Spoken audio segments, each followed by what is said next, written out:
bookshelf there that I hardly sort of look at because I don't read big books as much. But people, you know, they just, if they've got books they want rid of, they just put it on the shelf. And I'm hardly in the cafeteria to even notice the books now. I'm in a different place. So, but today there was a meeting. So I gradually just looked over to this small shelf, and there were books everywhere. And I just glanced, and the one that was staring right at me with the full face was this one. And in case you're seeing that backwards, it says, "You can't tell the people. The definitive account of the Rendlesham Forest UFO mystery," which happened down in England beside an army base. And on the back of it, it says, "UFO, you must get your facts right, and you can't tell the people." And that was Margaret Thatcher to Georgina Bruni, 21st of May 1997. And that's also the author of the book. Can't get the facts right. So, of course, picked it up. Going to take it home. I already know the incident that happened down there. It's well documented, and thanks to Nick Pope that I've made videos about on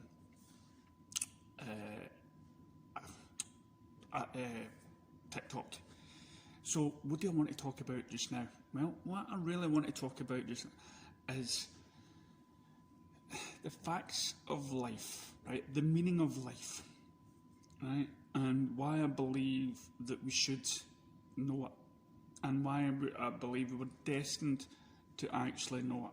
And you don't have to be rewarded by anything or by any higher being. So, and it's going to take a long to explain this. Is say I don't write stuff down. I don't practice beforehand. I just switch the camera on and let's see what develops. Pardon the pun. So, bit of backstory. I grew up. Mother was a Protestant. My father was a Catholic. Went to Sunday school, got christened and all that sort of stuff. Father was into the unexplained stuff. So, you know, I knew all about God and I questioned, but I always sort of questioned God and religion because it didn't make sense to me. The stuff that was happening in the Bible didn't seem to come from a sort of godlike place. You know, when you have all these moments in the book and the commandments and that, you know, and we could just say it was a video of its time. It was the laws of the time back then, you know, because it had stuff like, you know, being gay was a sin, and all the stuff, you know, all the stuff that we now sort of look past. Well, the majority of us anyway. And I'm thinking, why would a God who creates human beings put them in a body that thankfully we know from science, put them into a body that is wrong? Okay, so for these guidelines that were written so many years ago, they must have either came from not somebody that we built up in our minds, i.e. God, the holy goodness and everything else, because really if you read the Bible, he's starting to sound more like Zeus, where he comes down and makes love to an earth woman. Why would you need that? And you know, it's like that bit in Star Trek where you have that, but it says, why does God need a starship? You know, so it's all those sort of questions. And so unless whoever was giving you these commandments didn't exactly know the mechanicals of the human body, or were yet to discover that, and we're trying to build some sort of ruling system. So and then it goes on to where you have to worship God. You have to worship this being, and you go to Sunday and you thank him for your life and everything else, and and I'm thinking, now being a father myself, would I want my son to go down on his knees and thank me for being born? And he should no. It's like when you create something or you invent something or you fix something, like from wildlife, bird and whatnot, and you set it free onto the world and stuff. I don't expect that person to come back and worship me and thank me and whatnot. I'm just doing a nice, kindly thing, and I get benefit out of that itself. So I've always questioned religion and the fact that from the dawn of time there's been these so-called gods and there's been these so-called kings that demand these certain, like sacrifices to ourselves or sacrifice somebody else, and it says, no, you cannot be a god. So again, it then helped me become sort of an atheist, but I'm open-minded to all the other different sort of religions out there. So in my sort of voyage for the last couple of years and watching documentaries and listening to people's experiences and stuff like that, but we've came to the world is, as I said in my last video, the awakening up to the idea that we are not alone in the universe, and science itself must have been there to say, if there's other beings out there, we cannot be the sole purpose. So if God was omnipresent, this is the thing, omnipresent means his mind is everywhere. In the Bible, again, it says they shape it in our image. Man was shaped in our image, meaning there's more than one. So, what? Did Christianity get it wrong? Did the Quran get it wrong? Is God more than one person? Is it a group of gods? And if that was the case, have they went to other planets and made different species, not in their image? Because so many witnesses and people claiming that have seen beings from outer space that do not look like us. But within these documentaries, they hold sort of an understanding of the universe. They love Earth. We've come to the conclusion, and who wouldn't love Earth? You've got seas, grass, different environments. You've got the potential for great wildlife, and everything on this planet is so much better than the rest of the planets in our galaxy. So you would want to keep that sort of planet going, and that's not to say that this is the only planet that's like this. There are billions of other star systems out there that has planets the same distance away from their suns. And we, as a being, has only been on this planet for a couple of billion years. Humankind, according to scientists and archaeologists and stuff like that. But that's to say that there are beings out there that have been on the planet, that have been living in the cosmos for twice as long, 3 times as long as us. So they've got to a stage in their evolution that they understand more about the universe and the cosmos. And some claim to have spoke to these beings. And they have said that the reincarnation of the soul is what drives the universe and the cosmos and stuff like that. But they've got to a certain advance in their knowledge that they forgot the fundamental stuff like love and compassion, and some of them escape them because maybe the culture, so they can learn a little bit from us. So of course, and it's been documented that these beings have visited several people around the planet. People with a good soul. People with not exactly the leaders of the world, but people what I would say has the decency to change the world for the good. And one such person is claimed to be Nikola Tesla. Now, Nikola Tesla, I've never really heard that man until the last year or so. And just recently, I watched a movie, and I've been watching documentaries on him, and he was such a fascinating character. And the fact that at one point in his life, he had these visions, he's had these ideas that just came to him. Now, of course, a religious person would say it's God has given him these visions. It was God that did it. Or was it?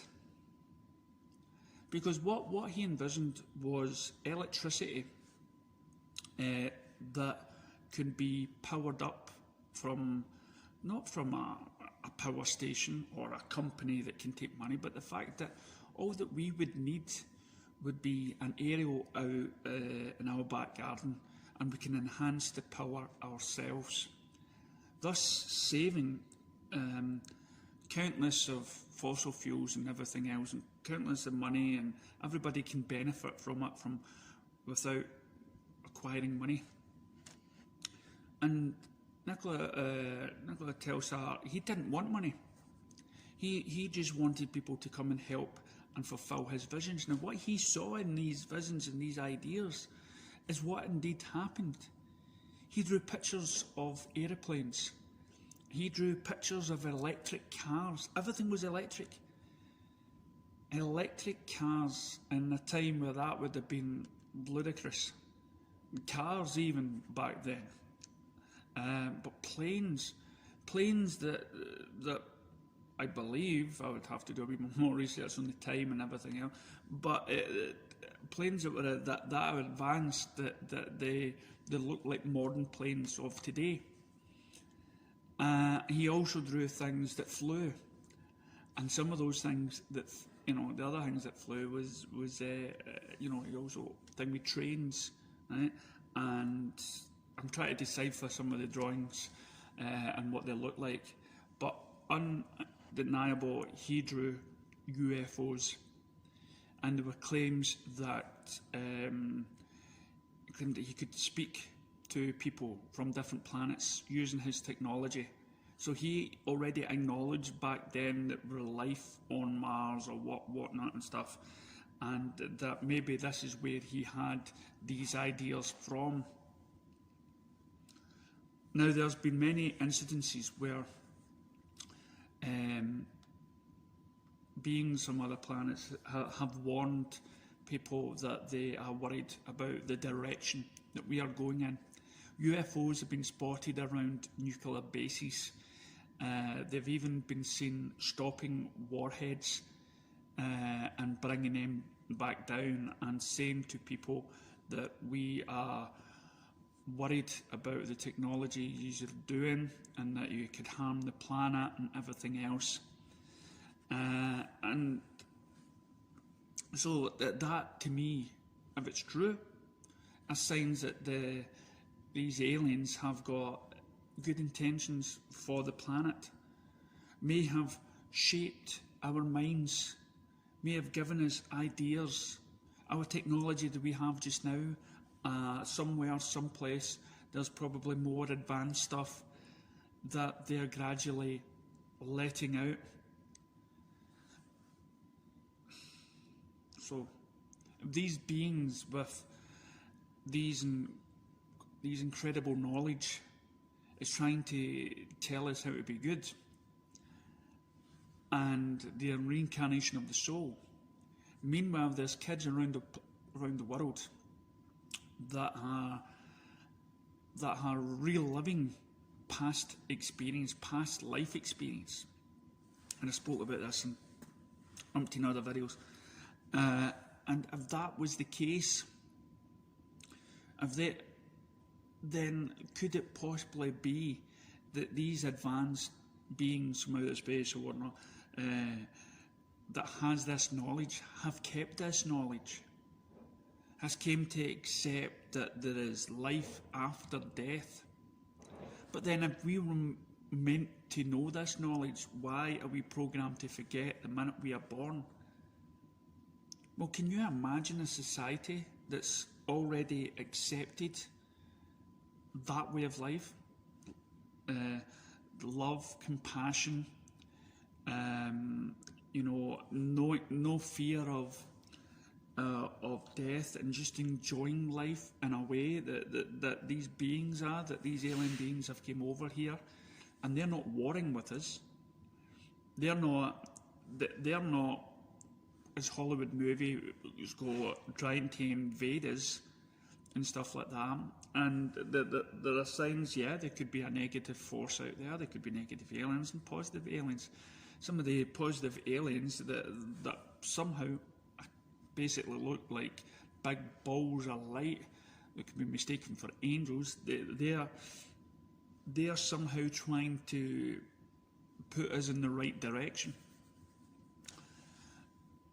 Now, if we all believed in the reincarnation, that there's life after death, then we would take our life experiences right now and turn our negative attitudes that we have about work, about life, about general thing that keeps us depressed, keeps us low.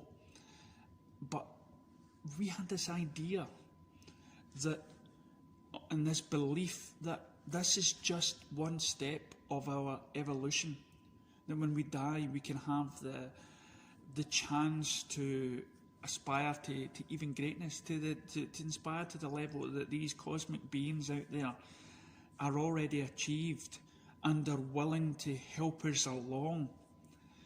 Then maybe the meaning of life is something that we're actually meant to know. And we've got to get rid of our past wars, our past racism and hatred and everything else, and see each other as an equal, see alien beings as an equal of life. And that to me is a more grander story. If you can imagine that everything in life is connected. And I've said before that there's been tests done on plants and in water where if you fill it, if you add, it's like Ghostbusters 2, if you give something positive energy, there's been water droplets that have changed into lovely patterns. Plants that is distinctively make sure that the light shines on them. So there's a consciousness in the plant. So if everything in the world is connected in some way, that we can be connected to other beings out there, and so that our comprehensive and understanding of just one being, of a God doing this. No, we are a part of something else, something bigger. And we have got to learn that. We have got to come out of the fixture of religion. Because religion, in a way, was wrong and was probably created by beings that had, at first, good intentions, but have realised now, because we have become more, in a way, more better than God by accepting those that are different than us, if God exists, by accepting people that were gay, people that were born in the wrong bodies. Scientists have proven time and time again that And psychologists have proven that through DNA, we can look at people and say, no, you were really meant to be born differently. You were meant to be born this way. You were meant to be a woman. You were meant to be a man. You weren't meant to be. If we can take this technology and enhance it, and we can learn to make people's life experience here, turn people from blind to seeing, deaf to hearing, disabled to walking, the technology is there, and we're spending too much of it on the wrong thing. So the meaning of life is actually embracing, understanding, love, and being on this positive attitude towards it. And if everything is connected, as we say, it's like that old saying as well, that if you surround yourself with positive energy will come and help you out, because it's all connected. And there are things out there that are trying to show us the way. So yeah, I firmly believe that we are meant to know about life, death, and because that is the way to utopia. And what so-called God would want to deny our species from reaching that way of life, that now, in the film The Matrix, they say that they tried a utopia sort of matrix and we fought against it. That the people wanted the wars, wanted trouble, wanted strife. I don't believe that for 1 minute. I honestly believe that there's good in us all, that a lot of us now are believing in stuff that 100 odd years ago people would be ridiculed for even suggesting. UFOs. So let's start embracing everyone on the planet. So, and as Ronald Reagan even said in a lot of his speeches in Clinton, once we start embracing everybody on the planet and forgetting all those fake news, we can embrace our other visitors. And by doing that, we will learn so much more about our lives, our deaths, and embrace the meaning of life. Thank you.